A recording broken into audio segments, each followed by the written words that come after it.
has begun to happen again at the Easter Center, which is really amazing. So right now we've been having new bookings, different organizations from our community and in and around Egham and a little bit further afield. Some of the good things that have happened with the Easter Center, even in lockdown, includes a parliamentary prayer breakfast, which was really good and quite successful.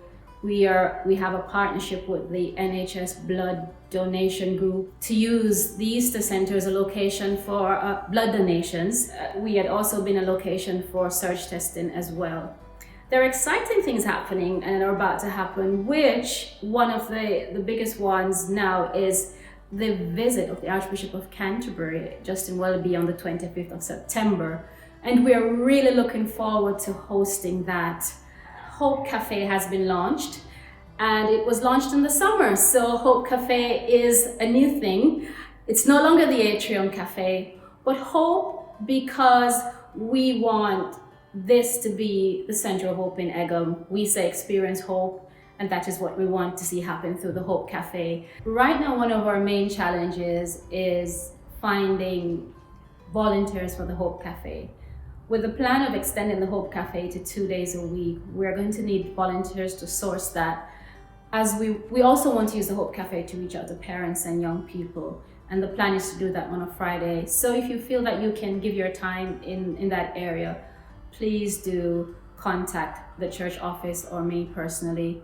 My hope for the Easter Center, my big vision for the Easter Center is to see, and not just the Easter Center, but the campus, is to see St. John's Egham become the center of life and also a center of life for Egham where people can truly come and experience hope.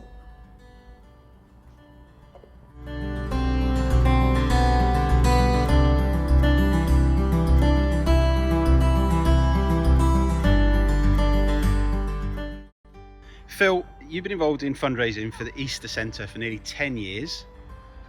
Why did you get involved in fundraising for the Easter Centre?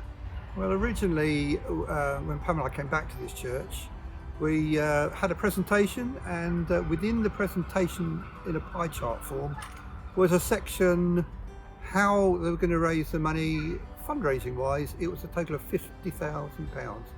And I thought, I can do that. I enjoy putting socials on and parties and love live music, quizzes. Yeah, I could join that team.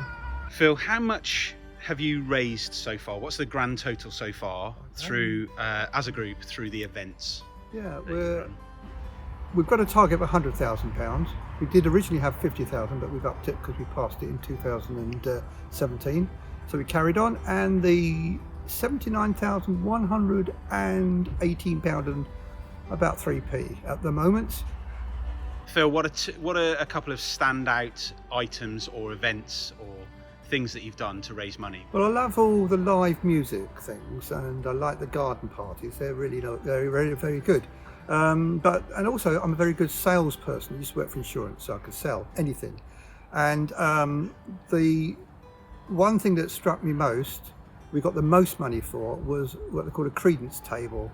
And originally it was valued at £500 to £600, and it was offered to members of the church, but nobody wanted it, so it went to auction, and it fetched initially £10,000. And then it had to be resold because the people didn't pay up, so we got £8,000 at the end of it. The other thing is, when we did up the caddy, they had a new loft ladder, and it was just too big, so we cut off the end of it. And so I sold that for £4. If you'd like to be kept up to date and in advance of what's happening, then we have an email, which will be up on the screen, or see me in person. It doesn't matter if you've got an idea that I only raise a couple of quid, or you think it might be potential for lots of people to get involved with, then do come and see us, make a suggestion, and we'll see how we can slot it all in. We do thank God very much for the range of things that have happened, and collectively, I mean, it's quite amazing when you look back.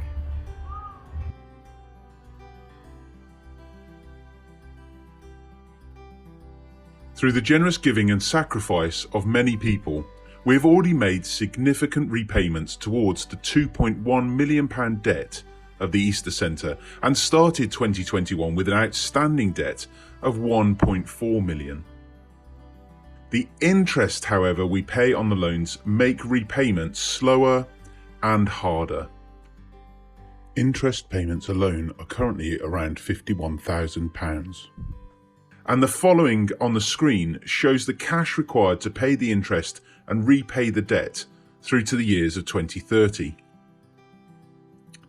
The debt is large, it's ours, and it will require huge giving and sacrifice by many people. If you think, however, you could give and partner with the church in this specific way, then please do get in touch with Chris Gray, the treasurer, or Esther Pryor, the vicar.